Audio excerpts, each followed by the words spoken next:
Muy buenas noches. Vamos a comenzar este tiempo con una oración delante del Señor. Padre, te damos infinitas gracias por la oportunidad que tú nos das de estar aquí.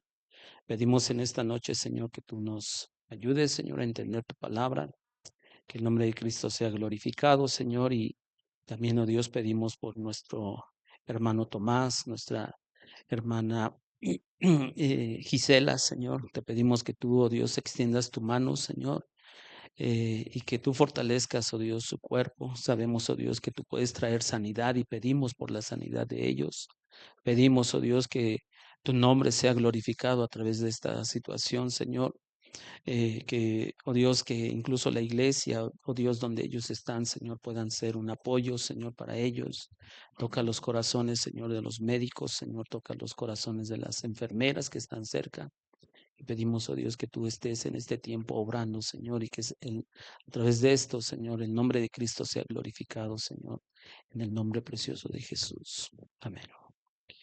Bueno, pues hemos estado aprendiendo acerca del tema de la alabanza y si nosotros meditamos muy bien, pues es un tema de, como lo cataloga un pastor, hace años lo escuché hablar, él definía así: alabanza, doctrina eterna. Y realmente es eso, porque muchos de los dones que Dios da en cuestión para edificación de la iglesia, para bendición y todo, pues tiene que ver su operación y todo lo que tiene que ver con cómo funciona y todo, pues es aquí en la tierra. O sea, dones de sanidades y los milagros pues, serán aquí. En el cielo no habrá enfermedad. Entonces ese tipo de dones pues dejarán de funcionar, o de operar. Sin embargo, la alabanza y la adoración pues es una doctrina eterna. Ujú. Y lo vemos a lo largo de toda la escritura, cómo es de que incluso cuando se estaba creando el universo, los ángeles estaban alabando al Señor. Ujú. Y cómo es de que incluso, pues, pasajes de Apocalipsis, de hecho vamos a considerar dos capítulos hoy de Apocalipsis, cómo es de que todo eso que se narra ahí sucede en el cielo. Entonces, vemos la importancia de entender lo que es alabanza y adoración. Vuelvo a repetir, como desde la primera vez, a veces encerramos a que alabanza y adoración es un tiempo en el que solamente cantamos en la iglesia, y sí, es cierto, pero trasciende mucho más allá. Ujú. Y obviamente hemos dicho que nuestra alabanza debe estar centrada en Dios, que podemos usar música para alabar a Dios en nuestras reuniones como iglesia, pero que debemos usar nuestro entendimiento al cantar. Ujú. Y la Biblia nos manda a hacerlo con alegría, a hacerlo levantando nuestras manos, aplaudiendo, cantando, tocando instrumentos, con regocijo. Y eso es lo que nosotros tenemos que entender, ¿no? Cómo es de que Dios nos enseña a través de su palabra cómo debemos hacerlo. Y precisamente vamos a Apocalipsis capítulo 4 y capítulo 5. Vamos a considerar algunas cosas de estos capítulos, pero primero vamos al 4. No es un estudio exhaustivo, pero sí quiero que vayamos tomando algunas cosas o considerando algunas cosas de estos capítulos. Creo yo que la mayoría los hemos leído estos capítulos, el 4 y el 5. Y les voy a repetir, no es un estudio exhaustivo, simplemente es considerar algunas cosas que justamente aquí vienen. Apocalipsis capítulo 4, vamos al versículo 4, dice: y alrededor del trono había 24 tronos, y vi sentados en los tronos a 24 ancianos, vestidos de ropas blancas, con coronas de oro en sus cabezas. ¿Qué es lo que vemos aquí? 24 tronos, y dice que son 24 ancianos. ¿De qué nos están hablando? De seres humanos, de personas que están ahí. Hay una presencia de seres humanos. Vean el versículo 5, dice: y del trono salían relámpagos y truenos y voces, y delante del trono ardían 7 lámparas de fuego, las cuales son los 7 espíritus de Dios. 7 espíritus de Dios, es importante que nosotros entendamos, 7 espíritus de Dios se refieren precisamente al Espíritu Santo. Algunos teólogos dicen que probablemente aquí se hace mención o se hace de 7 espíritus, los cuales de algún modo se mencionan en Isaías. Espíritu de sabiduría, espíritu recuerdo que en alguna ocasión Braulio enseñó acerca de ese pasaje de Isaías, donde desglosaba todo lo que dice ahí. Pero quiero que entendamos, no, la Biblia no está diciendo que son 7 Espíritus Santos, ujú, sino es de algún modo, y algunos teólogos dicen más bien son como tipos de manifestaciones, ¿no? Del Espíritu. Ajá, eso es importante tenerlo en cuenta. Y luego, pues ahí también en ese mismo versículo vemos la presencia de truenos, relámpagos y voces. ¿Qué es lo que de algún modo debemos entender? Bueno, eso manifiesta la majestad de Dios. O sea, la presencia de Dios con truenos, con relámpagos y voces. Y cuando nosotros hablamos de truenos y relámpagos, tal vez nos debemos de remontar a que precisamente la presencia de Dios, cómo se manifestaba en el monte Sinaí. Ujú, de esa manera majestuosa. Y de verdad, este, yo no sé, y aunque, bueno, la Biblia sí menciona que en Éxodo, sobre todo, cuando Dios incluso hablaba con Moisés, incluso no sé si se acuerdan que en alguna ocasión le dijo a Moisés, sube acá, pero que nadie más suba. Ajá. Y había ciertos límites en los cuales el pueblo podía avanzar hasta ahí, y dice que el pueblo podía ver como si ese monte humeara, pero era porque la presencia de Dios es algo impresionante. Ajá. Hoy realmente entendemos porque también Éxodo 32, cuando Moisés, digámoslo así de una manera atrevida, le dice a Dios, yo no voy a dar un paso si tú no vas con nosotros. Ajá, y digo atrevida porque él había experimentado estar en la misma presencia del Señor, pero de algún modo él, ¿qué es lo que le dice Moisés a Dios? Quiero ver tu gloria. Ujú. O sea, yo quiero conocerte, yo quiero algo más. ¿Y qué es lo que le dice Dios? Dice, bueno, ninguno puede verme. O sea, de cierto es que caería en muerto. Dice, pero escóndete en esa peña. Ujú. Y dice la Biblia que pasó la presencia del Señor y solamente de algún modo le dejó ver la espalda. Y se acuerdan, o sea, no es otra cosa más que eso de espalda no es porque Dios tenga espalda, sino es un antropomorfismo, que es algo para que nosotros como personas entendamos ese significado. Pero en realidad, eso que estaba pasando es de que la presencia de Dios se estaba manifestando, pero Dios tuvo que esconder en una roca a Moisés. Pues ese es un ejemplo o un simbolismo de que ahora podemos nosotros como creyentes experimentar la presencia de Dios, pero ¿a través de qué? De la roca que es Cristo. Ujú. Entonces, porque imagínense si nosotros realmente experimentáramos en este cuerpo la presencia de Dios, nos deshace. Ujú. Pero en Cristo, o sea, por eso hemos alcanzado, cuando Hebreos menciona que nos podemos acercar confiadamente ante el trono de la gracia. Ujú. ¿Por qué? Porque a través de que hemos creído en el Señor, hemos alcanzado la gracia del Señor nos ha alcanzado, y ahora por medio de creer en el Señor, ahora podemos experimentar esa presencia del Señor de una manera obviamente espiritual, pero porque estamos en Cristo. Ujú. Esta carne, por eso este cuerpo necesita ser glorificado, ujú, para poder siquiera estar en la presencia del Señor. Eh, Luego avanzamos un poquito, versículos 6 al 8.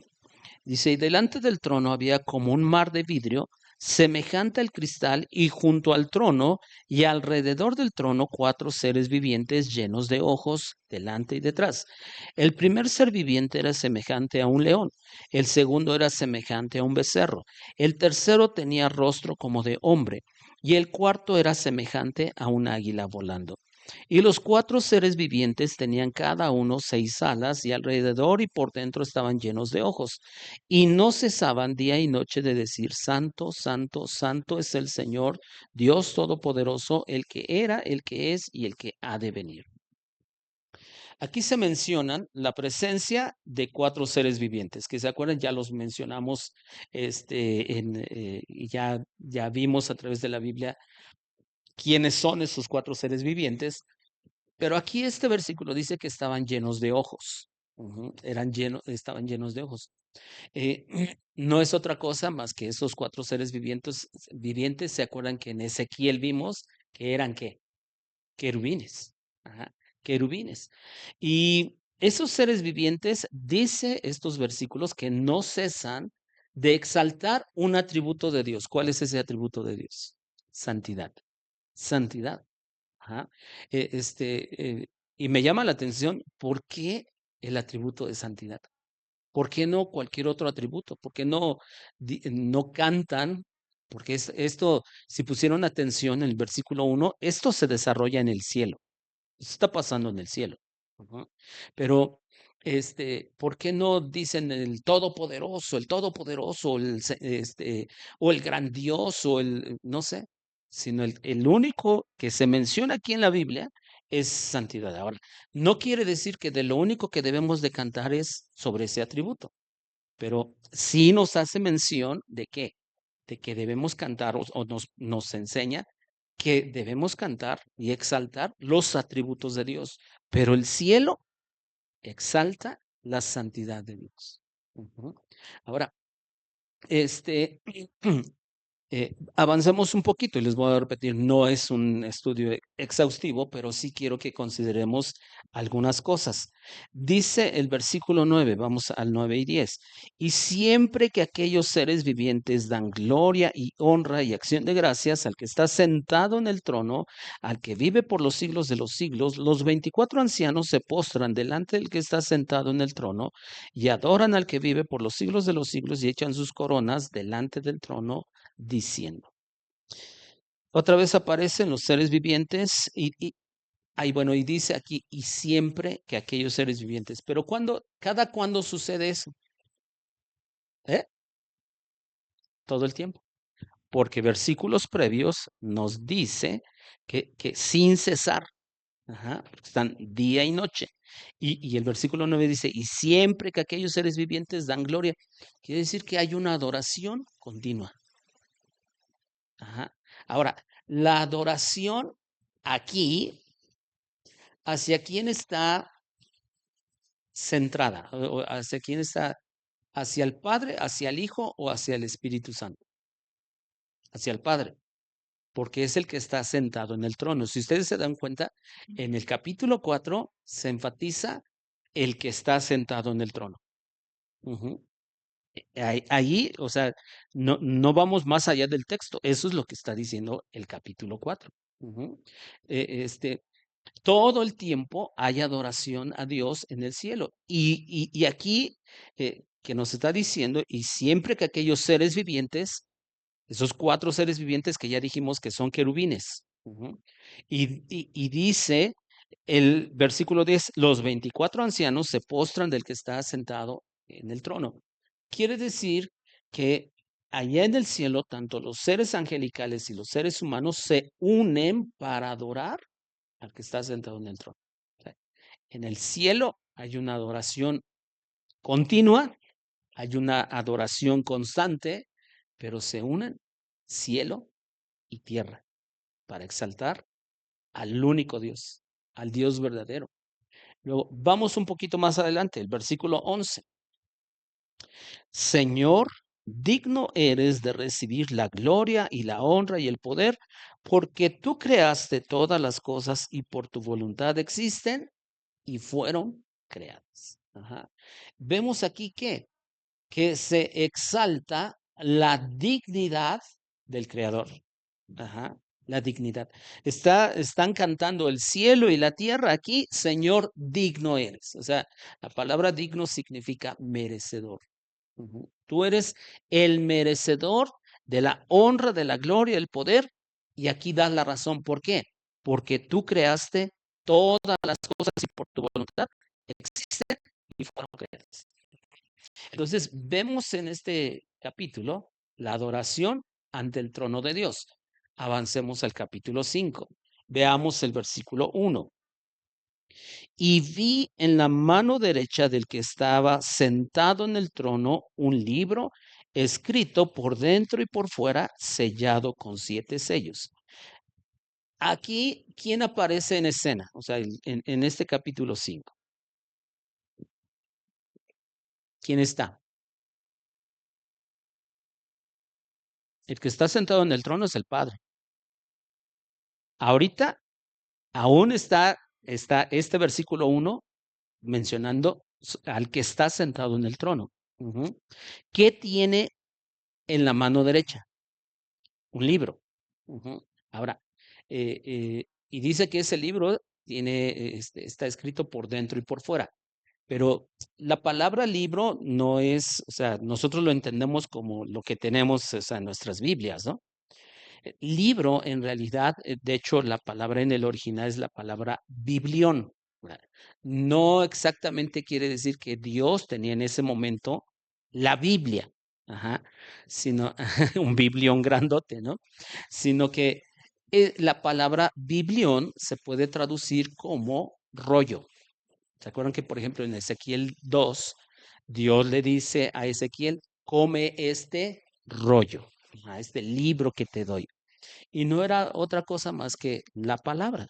Y porque en Ezequiel 2, Dios estaba enviando al profeta Ezequiel, lo estaba enviando a la casa de Israel a hablar su palabra. Por eso le estaba diciendo, come este rollo que te doy. Aquí entonces está la escena, es de que está, el que está sentado en el trono tiene en la mano derecha un libro que está escrito por dentro y por fuera, y dice que estaba sellado con ¿cuántos sellos? 7. Estaba sellado con 7 sellos. Y fíjense, así como la tumba de Jesús fue sellada para mantenerla intacta, incluso se acuerdan que hasta, bueno, sepultaban a las personas y ponían una gran piedra. Y aún, por ejemplo, humanamente, qué fue lo que hicieron los romanos? Mandaron a que hubieran guardias ahí, ¿no? Ellos pensando, para que no vengan sus discípulos, hurten de noche, el cuerpo y digan que resucitó Jesús. Pero en realidad, esa tumba de Jesús fue sellada para mantenerla intacta. Así este rollo del que se habla aquí en Apocalipsis 5 fue bien sellado para asegurarse que nadie lo abriera. Los romanos sellaban sus testamentos 7 veces en los bordes de cada rollo para impedir que fueran abiertos por una persona no autorizada. O sea, Juan está expresando esto que sucede en el cielo, pero es algo que nosotros, si analizamos, es algo, digámoslo así, curioso, por llamarlo así, pero Dios tenía todo bajo control, porque cuando Él escribe esto, para nuestra cultura es difícil entenderlo para este tiempo, pero para ese entonces los romanos, si leían esta parte, ellos entendían mucho mejor por qué ese rollo estaba en ese momento sellado con 7 sellos, porque era parte de esa cultura. Era parte de lo que era normal ver en ese entonces. Ahora, avancemos un poquito más, del 2 al 4. Y vi a un ángel fuerte que pregonaba a gran voz: ¿quién es digno de abrir el libro y desatar sus sellos? Y ninguno, ni en el cielo, ni en la tierra, ni debajo de la tierra, podía abrir el libro, ni aún mirarlo. Y, y lloraba yo mucho porque no se había hallado a ninguno digno de abrir el libro, ni de leerlo, ni de mirarlo. Y bueno, un ángel de pronto, o sea, y estoy tratando de ubicarnos, o sea, en escena, qué es lo que está pasando. Un ángel pregunta si alguien era merecedor siquiera de abrir el libro. Ujú. Pero ¿qué pasó? No había nadie, no había nadie. Dice, ni en el cielo. Quiere decir que ni un ángel, ningún ser celestial. Luego, ¿qué es lo que dice? Ni en la tierra, ningún humano. Pero dice ni debajo de la tierra. ¿Quiénes están debajo de la tierra? Los muertos. O sea, no había nadie, absolutamente. Ni de los que habían vivido antes de los seres humanos, ni de los que vivían, ni ningún ser angelical, ninguno era digno de abrir ese rollo o ese libro. ¿No? Avanzamos un poquito más, versículos 5 y 6. Y uno de los ancianos me dijo, no llores.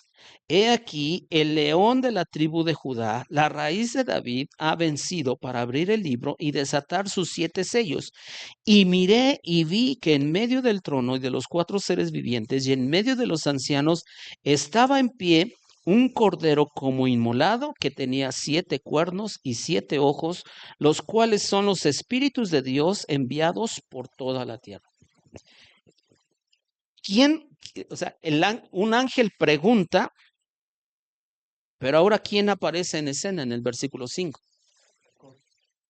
Sí, pero ¿quién contestó? El versículo 5 nos da la respuesta. Y uno de los ancianos. Ahora entra en escena un ser humano, un anciano. ¿Ah? Pero fíjense, ¿qué fue lo que anunció primero ese anciano? ¿Quién iba a aparecer? Ajá, Cristo. Pero ¿a qué nombre le da a ese anciano? El león de la tribu de Judá. Ajá. Pero ¿quién aparece finalmente? El Cordero. ¿Se dan cuenta? O sea, obviamente es Jesús. Ajá. Son 2 nombres que aplican al Señor. Pero, o sea, pongamos atención de ese detalle. Se menciona al león de la tribu de Judá, pero en escena aparece un cordero y dice como inmolado. Y no hay duda, obviamente, y todos entendemos que se refiere a Jesucristo. Ajá.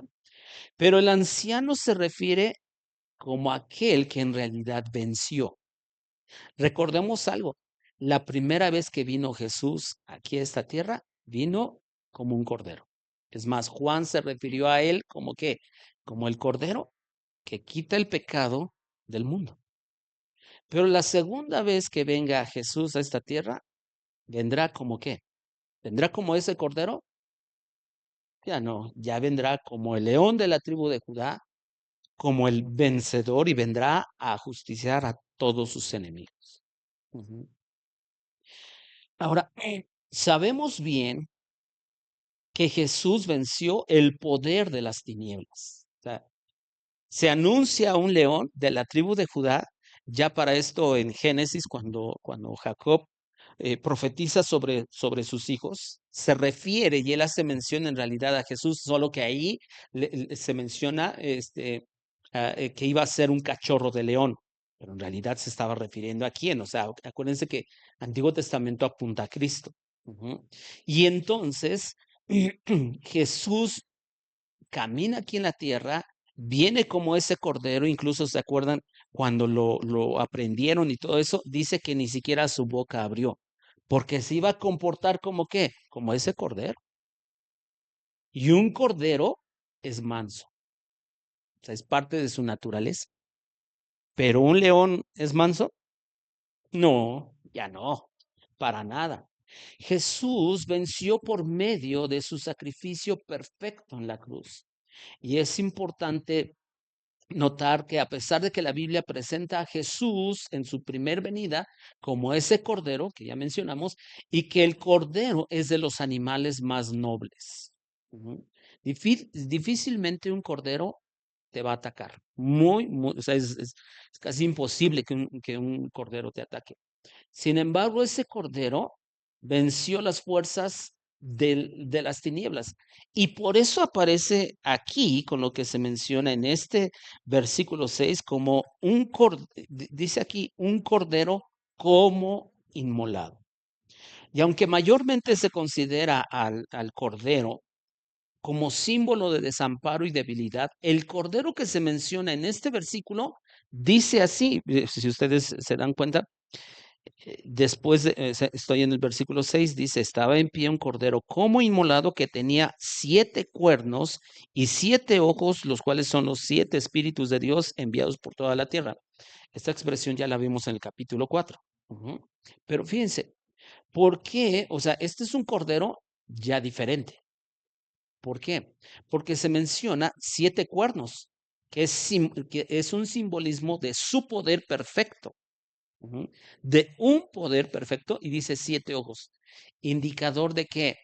De que ve absolutamente todo, que tiene un conocimiento perfecto. Y, y vemos como en ese versículo 6 dice que estaba de pie un cordero como inmolado.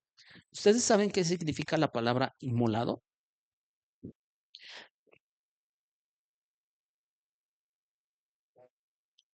Es mucho más. La palabra en realidad inmolado significa degollado. Ujú, degollado.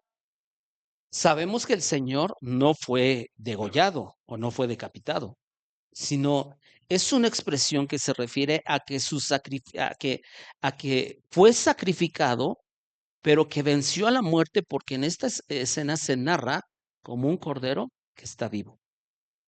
Ujú, como un cordero que está vivo. En realidad en su cuello conservaba las señales de su sacrificio.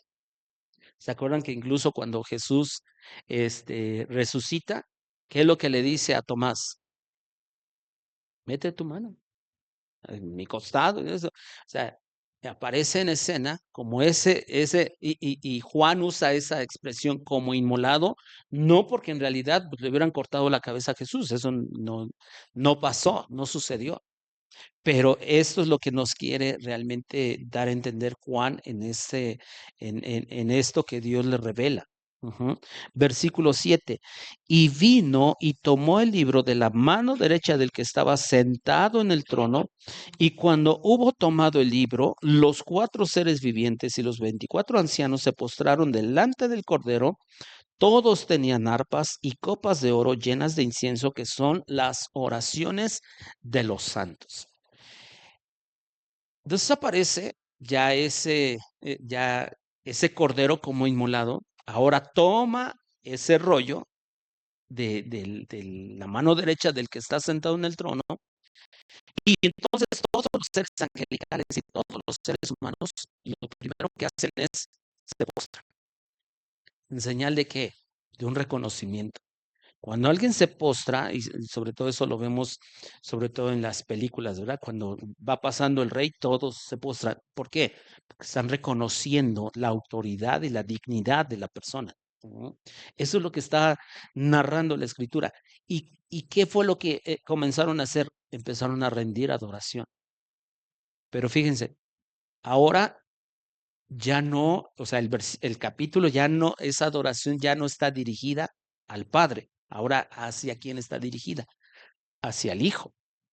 Ahora, no quiere decir, o sea, y eso lo debemos de entender, no quiere decir que el Hijo es más digno que el Padre. No.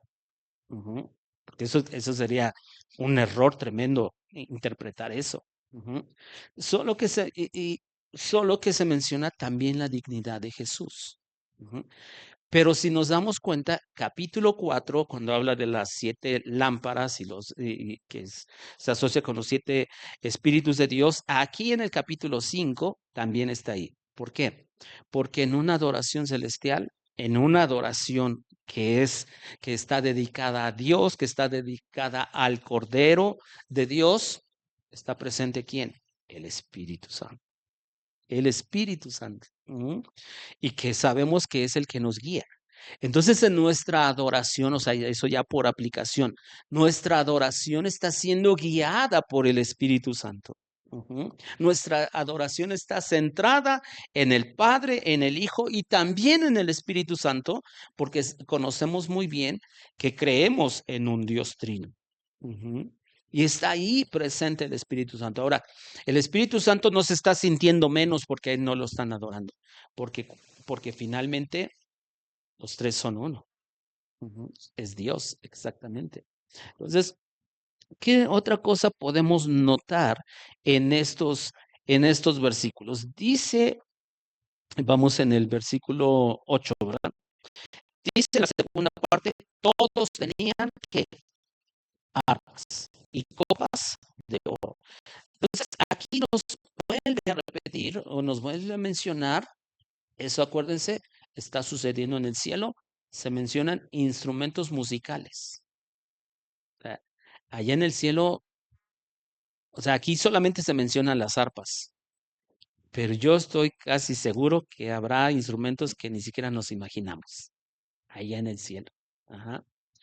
Ahora, versículo siguiente, versículo 9 dice, y cantaban un cántico nuevo diciendo, digno eres de tomar el libro y de abrir sus sellos, porque tú fuiste inmolado y con tu sangre nos has redimido para Dios de todo linaje y lengua y pueblo y nación. En este versículo 9, además de instrumentos musicales, nos está mencionando que se canta un cántico nuevo,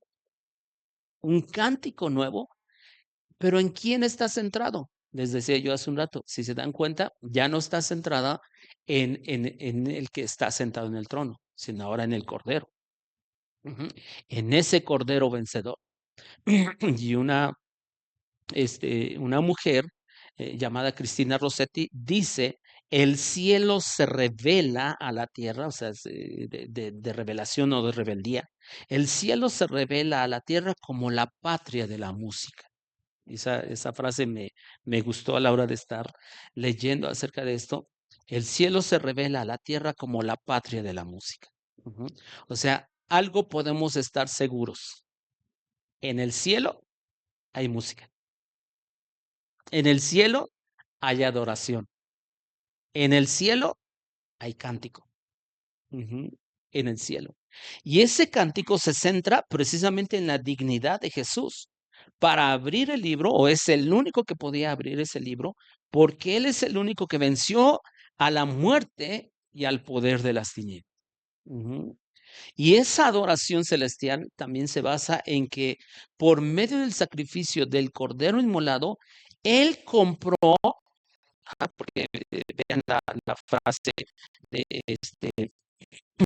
del, del versículo 9, la segunda parte dice, con tu sangre nos has redimido. La palabra redimido quiere decir comprado. Y esa palabra la usaban mucho en ese entonces como quien compraba esclavos. Ujú. Y en este caso, con la sangre de Cristo, nos compró a nosotros que éramos esclavos del pecado, pero ahora somos del Señor. Ajá. Y ahora somos esclavos por amor, por amor del Señor. Pero además dice, esta parte dice, con tu sangre nos has redimido para Dios de todo linaje y lengua y pueblo y nación. En realidad los términos están, digámoslo así, como que es repetitivo lo que está anunciando aquí Juan. ¿Por qué? Cuando habla, por ejemplo, de todo linaje, se refiere a de toda raza. Ujú. Luego dice de toda lengua, o sea, de todo idioma. Ajá. Luego dice y de todo pueblo, se refiere a toda tribu. Dice y nación, que se traduce exactamente igual. Gente quiere decir que Dios ha comprado, ha librado de la esclavitud del pecado y ahora lo compró y ahora son parte de un reino que ese reino lo compone gente de toda nacionalidad, sin distinción de raza, o sea, sin distinción de color de piel, de estatura, de todo, o de distribución geográfica o de distribución política. Ujú. Versículo 11 dice, y miré y oí la voz de muchos ángeles alrededor del trono y de los seres vivientes y de los ancianos, y su número era ¿qué? Millones de millones. Esa frase, millones de millones, se refiere a que realmente es algo incalculable. Algo incalculable. Y gracias a Dios porque por medio de la fe creemos que nosotros vamos a estar ahí. Amén. Versículo 12, que decían a gran voz, el cordero que fue inmolado es digno de tomar el poder, la riqueza, la sabiduría, la fortaleza, la honra, la gloria y la alabanza. Pero fíjense, lo hacen de qué manera. O sea, lo que ellos proclaman lo hacen de qué manera. En ese versículo 2 dice que decían a gran voz. Y yo no sé si entendamos pero creo que es fácil de entenderlo, ¿no? Cuando dice que es a gran voz, ¿podemos entonces levantar la voz cuando estamos alabando al Señor? Por supuesto que sí, porque esto sucede en el cielo. Ujú. Entonces, será impresionante seguramente escuchar ese coro gigante exaltando al único que es digno de suprema alabanza. Nosotros hemos dicho como familia que de pronto nos gusta cuando de pronto estamos en la alabanza, en la adoración y de pronto dejamos, o sea, estamos sin música y que las voces solamente se escuchen. Y muchas veces se escucha bien fuerte y en las transmisiones, yo no sé si algunos de ustedes han visto las transmisiones también, se escucha fuerte y pues somos una iglesia pequeña. Pero a mí también es una de las cosas que me conmueve y eso, en las noches, pues obviamente somos un poco menos, pero, o sea, se escucha. Si ustedes se dan cuenta, también procuro a veces, dejar el tiempo de la adoración, de todo, que solamente nuestras voces, y aunque somos menos, pero nos escuchamos. Ahora, ¿cómo debemos entonces de alabar al Señor? A gran voz. Ujú. O sea, se vale alabar al Señor a gran voz. Ajá. Luego, versículo 13. Y a todo lo creado que está en el cielo y sobre la tierra y debajo de la tierra y en el mar y a todas las cosas que en ellos hay, oí decir al que está sentado en el trono y al Cordero, sea la alabanza, la honra, la gloria y el poder por los siglos de los siglos. Fíjense, aquí ya están la alabanza hacia los dos, no solamente al Cordero, ahora a los dos. Ajá. Y en realidad esto, si nosotros vemos, en realidad ya es una escena como que repetitiva, o sea, de lo que ya nos dijo el capítulo 4 y capítulo 5. Versículo 14 dice, los cuatro seres vivientes decían, amén, que significa así sea. Y los 24 ancianos se postraron sobre sus rostros y adoraron al que vive por los siglos de los siglos. Entonces, finalmente, ¿qué vemos en estos capítulos? Capítulo 4 vemos la adoración al que está sentado en el trono, centrada en el Padre. Capítulo 5, la adoración se centra en Jesucristo, pero al final nos dice, los dos son dignos, ajá, de recibir honra y gloria. Y como les decía yo, pero ahí estaba presente, ¿quién? El Espíritu Santo. Por eso es por lo que también nosotros, incluso en el grupo de alabanza, estamos tratando de, de incluir incluso cantos que hablen acerca de la Trinidad. Ujú. Porque los tres son dignos de alabanza, tanto el Padre como el Hijo como el Espíritu Santo. Los tres. Ujú. Los tres. Y esto nos lleva a ver que solo Jesús, o sea, a través de estos capítulos, solo Jesús es digno de adoración y que entonces la adoración aquí en la tierra también debe centrarse en la persona y la obra de Jesucristo. Ahora, vuelvo a repetir, no que exclusivamente adoremos al Hijo, sino que debemos de adorarlos a los tres, porque los tres son dignos de suprema alabanza. Ahora, podemos cantar, o sea, lo que nos está enseñando y ahorita que estamos considerando este tema, podemos cantar usando instrumentos, porque así es el modelo en el cielo. Así es el modelo en el cielo. Capítulo 4 exalta la santidad del Señor, la santidad de Dios. Y eso nos habla que nuestra adoración debe centrarse también en los atributos de Dios, no solamente o exclusivamente en el atributo de la santidad. Debemos de cantar de todos los atributos. Y yo no sé si recuerden, hace 2 o 3 semanas nos tocó leer un salmo, en los salmos que leemos los domingos, que se acuerdan que uno de ellos decía temible, o sea, uno de los nombres del Señor, temible. Y yo de verdad, o sea, tratando de hacer memoria, no sé si haya cantos que exalten ese atributo de Dios de temible o de la ira de Dios, no sé. Pero sería bueno que se comenzara a entonar cantos acerca de eso. ¿Por qué? Porque debemos exaltar todos los atributos del Señor. Y también podemos concluir que debemos exaltar a nuestro Dios con gran voz. Y eso, hermanos, y eso es importante entenderlo. Exaltar a Dios a gran voz no es emocionalismo. Es una manera de expresar nuestra alabanza y adoración a Dios. Ujú. Porque a veces también caemos en el legalismo. No se puede cantar fuerte. Bueno, esto sucede en el cielo y sucede que a gran voz, no es emocionalismo. Ujú.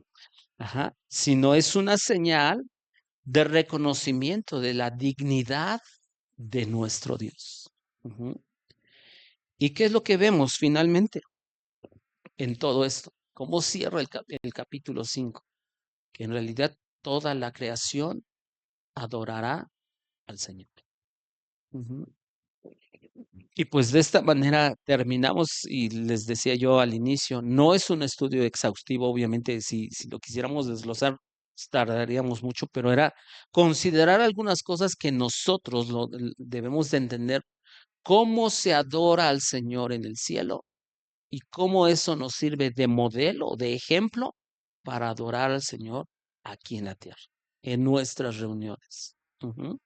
Usando instrumentos, exaltando el nombre de Dios, exaltando el nombre del Hijo, porque Él es el que venció en la cruz del Calvario, el que nos compró con su sangre preciosa.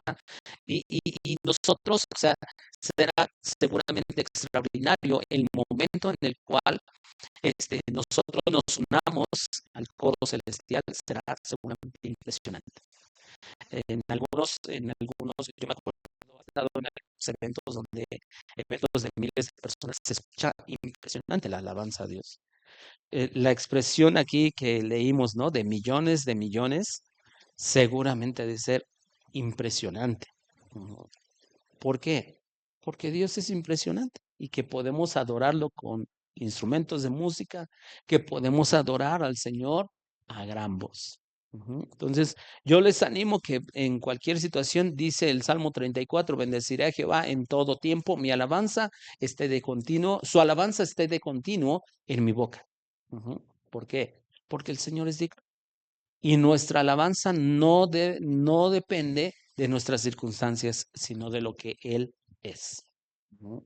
Entonces, pues vamos a orar al Señor en esta noche. Padre, gracias, oh Dios, por tu palabra, Señor, y porque tu palabra, oh Dios, nos anima, Señor, a poder adorarte a ti, Señor, a poder adorar a nuestro Salvador, a poder adorar al Espíritu Santo. Gracias, Señor, por la presencia del Espíritu Santo en medio de nosotros y en nosotros, Señor. Gracias, Señor, porque ese Espíritu Santo, Señor, nos guía para adorar al Padre, al Hijo, Señor. Y poder hacerlo, Señor, como tú, oh Dios, nos muestras en estos capítulos, Señor. Permítenos, oh Dios, adorarte siempre, Señor, no dependiendo de nuestras circunstancias, sino reconociendo solamente que tú eres digno, Señor, que tú eres merecedor de la mejor alabanza, Señor. Que nosotros incluso, Señor, no solamente te alabemos y te adoremos cuando estemos aquí reunidos como iglesia, sino que te podamos adorar, oh Dios, con nuestro estilo de vida, Señor. Una vida obediente, agradable delante de ti. Señor, queremos cada día honrarte, Señor, reconocer que tú eres Dios y que solamente tú eres digno de nuestra alabanza.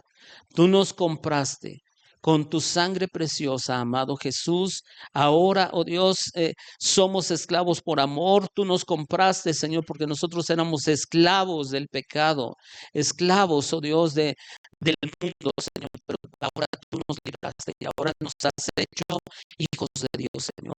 Y te agradecemos profundamente, Señor. Te honramos, Señor. Enséñanos, oh Dios, a poder amarte, Señor, y adorarte como solamente tú te lo mereces. Te damos a ti la alabanza y el honor por siempre, amado Dios, en el nombre de Jesús. Amén y amén. Pues que Dios les bendiga a todos.